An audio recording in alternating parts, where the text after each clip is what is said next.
Hello students, good evening everyone. कैसे हो बेटा आप सब? आई होप आप सब बहुत अच्छे से अपने स्टडीज को कर रहे होगे। आपके फाइनली बोर्ड के एग्जाम आने वाले हैं। ठीक है, मैक्सिमम 2 मंथ्स रह गए हैं, बट इन बिटवीन बहुत सारे स्टूडेंट्स मुझे करियर ऑप्शंस को लेके पूछ रहे हैं बार बार।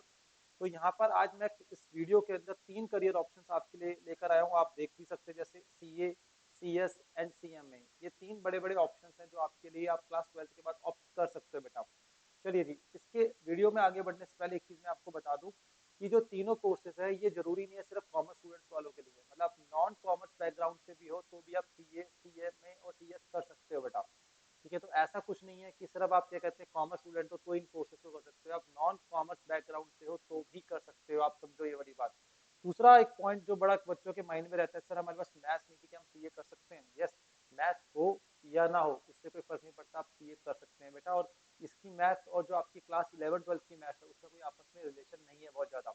चलिए जी, हम आगे बढ़ते हैं।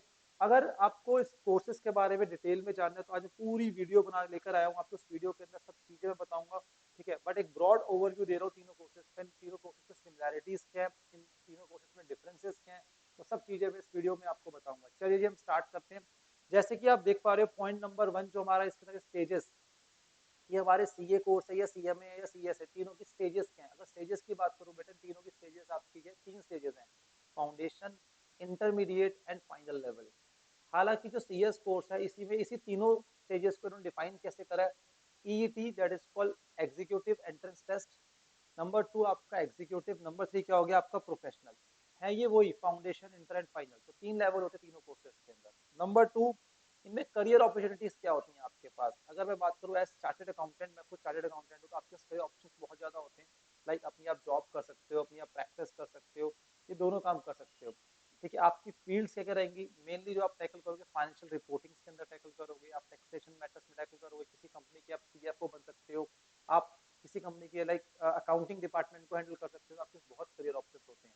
ठीक है, पर यही बात करते हैं हम कॉस्ट एंड मैनेजमेंट अकाउंटिंग। इनका मेन जो कोर एरिया होता है वो कोर एरिया कॉस्ट अकाउंटिंग होता है, कॉस्ट एनालिसिस होता है, बजट्स वगैरह होते हैं। बट ये भी फाइनेंशियल रिपोर्टिंग करते हैं, टैक्सेशन करते हैं, सब चीजें ये भी करते हैं। तो दोनों के जो वर्क प्रोफाइल है लगभग लगभग सिमिलर है, बहुत मेजर डिफरेंस नहीं है। बट इंडिया के अंदर जो ऑडिट्स की जो अथॉरिटी है, वो भी किस कौन से ऑडिट्स की बात कर रहा हूँ, जो financial accounting that is called profit and loss and balance sheet की जो ऑडिट होती है वो सिर्फ और सिर्फ चार्टर्ड अकाउंटेंट्स कर सकते हैं। चलिए जी, इसका मतलब ये नहीं है कि हमारे सीएमए के अंदर हमारा स्कोप कम है, वहां पे भी स्कोप अच्छा खासा है बेटा। ठीक है जी। उसके बाद थर्ड लेवल पे हम आते हैं सीएस। सीएस का वर्क प्रोफाइल क्या होता है? सीएस का जो वर्क प्रोफाइल मेनली होता है कंपनी के ऊपर कौन कौन से, जैसे नाम ही है सीएस कंपनी सेक्रेटरी, कंपनी के ऊपर कौन कौन से लॉस एप्लीकेबल है, इन सारे लॉस के कंप्लाइंसेस कंपनी कर रही है या नहीं कर रही है, ये सब चीजें कौन देखता है? हमारा कंपनी सेक्रेटरी देखता है बेटा। चलिए जी, करियर ऑप्शन की हमने बात कर ली। उसके बाद ड्यूरेशन की बात करते हैं। बड़ा इंपॉर्टेंट होता है जब आप कोई कोर्स ऑप्ट कर रहे हो कि उसकी ड्यूरेशन कितनी है। ठीक है, अगर मैं बात करूँ कोई भी अच्छा कोर्स होगा उसकी ड्यूरेशन कम से कम 4 to 5 ईयर्स तो मिनिमम रहती है। आपको स्पेशली प्रोफेशनल कोर्स कर रहे हो यार, तो वहाँ पे इतना ऑप्शन तो लेके चलना पड़ेगा आपको, 3 to 4 ईयर्स में मिनिमम आपको चाहिए चाहिए।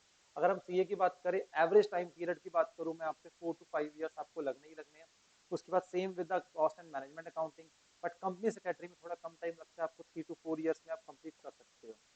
फिर जितने भी प्रोफेशनल कोर्सेज होते हैं इसके अंदर आपकी प्रैक्टिकल ट्रेनिंग हमेशा होती है। अगर प्रैक्टिकल ट्रेनिंग की हम बात करें यहाँ पर, तो आपके पास सीए के अंदर अभी प्रैक्टिकल ट्रेनिंग का जो टाइम पीरियड है वो रिड्यूस करके 2 ईयर्स कर दिया है, जो कि मेरे अकॉर्डिंग बहुत अच्छा करा इन्होंने आपके लिए। तो यहाँ पे थोड़ा टाइम पीरियड कम हो गया आपका। तो पहले जो सीए करने को 5 to 6 ईयर्स लगते थे, आज तो 4 to 5 ईयर्स हो गए हैं।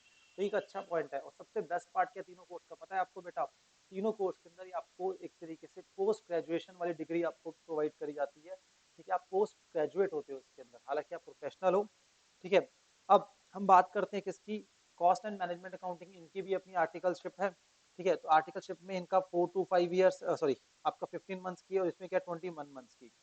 अब कौन कौन से बच्चे इन कोर्सेज के लिए रजिस्टर्ड कर सकते हैं? बट कोई भी बच्चा जो 10th क्लास को पास कर चुका है वो प्रोविजनली अपने आप को रजिस्टर कर सकता है, चाहे वो आईसीएआई हो, चाहे वो कंपनी सेक्रेटरी हो, चाहे वो आईसीएमएआई हो।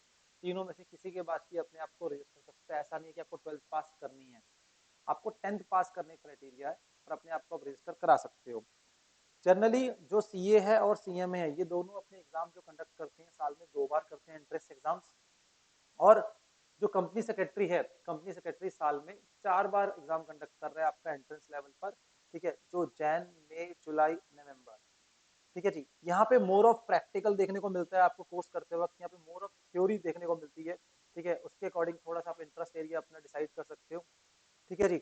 अगर हम बात करें, अभी आप क्लास 12th में हो, ठीक है, और अपने आप को रजिस्टर कराना चाहते हो जून वाले एग्जाम के लिए, जून वाले एग्जाम के लिए, तो आपके पास टाइम पीरियड जो है यहाँ पर 1 जैन तक है, यहाँ पे 31 जैन तक है, और यहाँ पे बहुत मई का एग्जाम आपको मिल सकता है, 15 अप्रैल से पहले पहले अपने आप को रजिस्टर करा सकते हो। अब आप सोचोगे सर हम जून में अगर एग्जाम देना नहीं चाहते, तो कह रहे उससे कोई फर्क ही नहीं पड़ता बेटा। आपकी जो रजिस्ट्रेशन होती है उसकी एक वैलिडिटी होती है, इन द सेंस इसकी वैलिडिटी 3 इयर्स तक है, यहाँ पे 7 इयर्स है, यहाँ पे 3 इयर्स है, ठीक है। इसका मतलब एक बार आप रजिस्टर करा लो, 3 साल में कभी भी एग्जाम दे सकते हो, मतलब यहाँ की बात करें आप 6 अटेम्प्ट दे सकते हो आप एक रजिस्ट्रेशन के अंदर। तो आपको अभी रजिस्टर कराने में अपने आप को हर्जी क्या है? और वैसे भी हमारा टारगेट थोड़ी 5 के अटेम्प्ट देने, हम तो एक अटेम्प्ट के अंदर ही पास होकर बाहर आ जाएंगे बेटा, ठीक है। यहाँ पे 7 इयर्स है, यहाँ पे भी 3 इयर्स है, तो आपको कोई डरने वाली बात नहीं है। अगर आप अपने आप को इमीडिएटली रजिस्टर कराना चाहते हो तो आप रजिस्टर करा लो, ठीक है। और उसके बाद आपका जो अटेम्प्ट होगा, फर्स्ट अटेम्प्ट होता है 12th के एग्जाम्स के बाद आता है, 10th के एग्जाम्स के बाद आप इसके लाइक 10th पास कर लिया आपने, 10th पास करने के बाद आप एग्जाम इसके आप रजिस्टर करा सकते हो। आपको एग्जाम देने के लिए आपको 12th पास करनी पड़ेगी, आप रजिस्ट्रेशन कभी भी करा सकते हो बेटा। और मैं चाहूंगा कि आप इमीडिएटली रजिस्टर करा लो, ताकि आप जून वाले एग्जाम को ट्राई कर सको, अगर आपके पास ऑप्शन होगा तो। लाइक आपने प्रिपेयर कर लिया तो आप एक बार कर लेना, अदरवाइज आप छोड़ देना, कोई दिक्कत नहीं, आप दिसंबर के लिए प्रिपेयर कर लेना अपने आप को, ठीक है जी। ये मैंने एक ब्रॉड ओवरव्यू दिया तीनों कोर्सेज के लिए, ठीक है। डिटेल्ड वीडियो में